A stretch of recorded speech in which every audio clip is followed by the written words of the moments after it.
Oh, Arsenal have just lost 3-2 to Manchester United in a game that neither of the side would want to lose at all.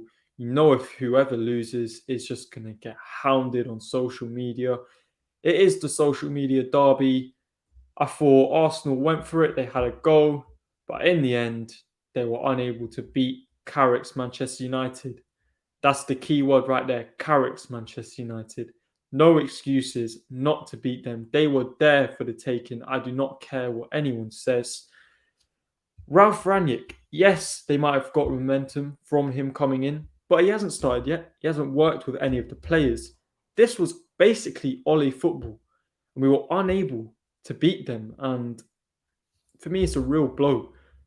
I'm not fussed that we missed an opportunity to go to fourth because for me, fourth doesn't really mean anything unless you're competing for the title. But we missed out here on a chance to go to United and show a real bit of intent, show a real bit of character beating United at Old Trafford with fans because people will talk about how we beat them last year away from home, but I don't count that as a proper away from home win. There was no fans in the ground. Thomas Partey played amazing last season in this fixture. He was terrible today, and I don't care what people say. El Neni was the better of the two. Thomas Partey was poor. I can count at least 5 occasions where he gave the ball away. As for Manchester United, I thought watching them, they were no different to how they played under Oli. I thought they were slow at times. However, Fred had a great, Fred had I wouldn't say great, he had a decent game. Bar that first goal, that first goal, anyone saying that it didn't count, you need to go watch that back. Firstly, Fred actually fouls De Gea.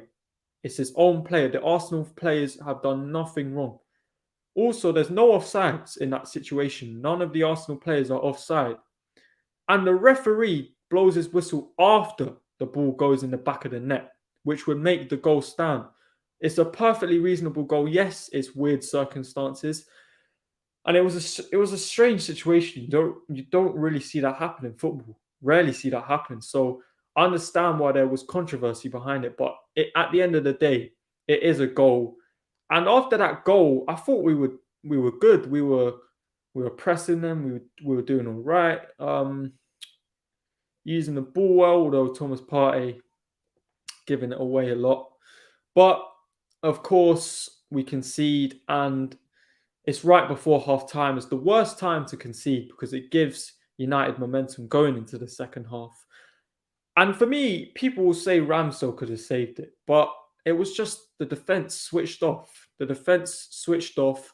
Before you know it, it's 1-1. And then I'm looking at it and I'm thinking they're going to come out stronger in the second half. We've really done ourselves in it. And that's exactly what happened. We were poor in the second half when we came out. And then Ronaldo, 2-1 United. And from then I'm thinking 3-1, 4-1. United are just gonna pound us now. But to be fair, we instantly go and score. Odegaard with a good finish. Now, I do not rate Martin Odegaard one bit. I don't think he's got anything special about him.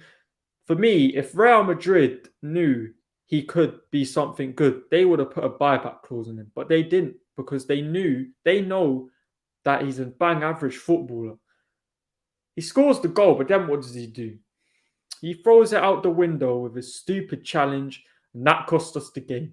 There was no need to make that challenge. Fred again. Fred with a brilliant run. Fred had a decent game apart from that first.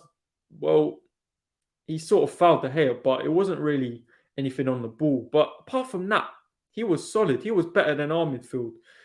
And yeah, I knew as soon as United went 3-2 up, they parted the bus. And under Mikel Arteta, we cannot break down low blocks. That's the one thing I've noticed. We cannot break down low blocks. And the substitutions. Saka one, fair enough. I agree with that. I would have taken off Odegaard, not Smith Rowe. And then, well, Lacazette, I can understand for Aubameyang. But he decides to bring on Nketiah. And the one thing that tells me is that Nicolas Pepe is finished at this football club. And we are either going to sell him in January or he's just going to get frozen up. And there's no reason not to sell him in January. I want him to go. Not because I don't like him, because he deserves to play, man. And people will say Pepe's poor, he gives the ball away, but that's what you're going to get with a player like that. Yes, he's frustrating, but after 3-4 times of giving the ball away, he will pop it top bins. And for me, Pepe's goal output is better than Saka's. It's better than Smith Rowe's. But people don't want to talk about that because Saka's the star boy, isn't it? And I'm not hating on Saka. I like Saka. Saka's a good player, but he's been run into the ground. And when he came on today, there was not much he could really do. And there were times where the ball came to him on the back post, but his positioning was all wrong. His positioning weren't ready to strike the ball. And yeah, like I said, the moment we went 3-2 down and United held a low block, I knew we were not coming back into this game. Now, as for Mikel Arteta, I thought, fair play, you did go for it. But he was naive. He didn't change it up at one point. The subs were poor.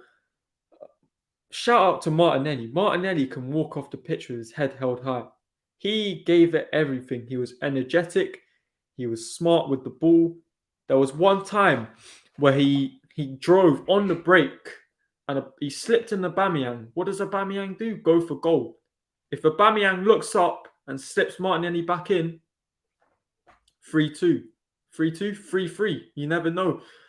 But overall, I'm not happy. I'm not happy at all. It's just horrible losing to United in any case. But with the circumstances of the match, we should have won. We should have won this game, at least drawn. But we should have won this game. United, like I said, were there for the taking.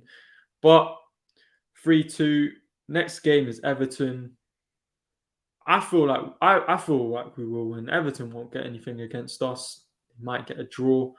But we should go into that game full of confidence. I know we've lost today, but Everton just got smacked 4-1 by Liverpool. So we'll see how we do going into that game. For me, I would drop Aubameyang. He has to be dropped. I would drop Aubameyang. I would bring Saka back into the side. I would drop Odegaard and I would bring Lacazette back into the side. And for me, it's time to bring Kieran Tierney back into the side. It's long enough that he's gone without playing. And he is our number one left back. He is our number one left back. Yes, Tavares has done well. But when Tierney's fit, you bring him back in. And Everton on Monday is a good time to bring him back in. But having said that, I will do a preview for the Everton game. I think I'll do it on Sunday, upload it on Sunday night. But let me know what you thought of this video, what you want to see. And yeah, that's it for me. Disappointing, but I guess we'll move on to the Everton game. And yeah, that's it.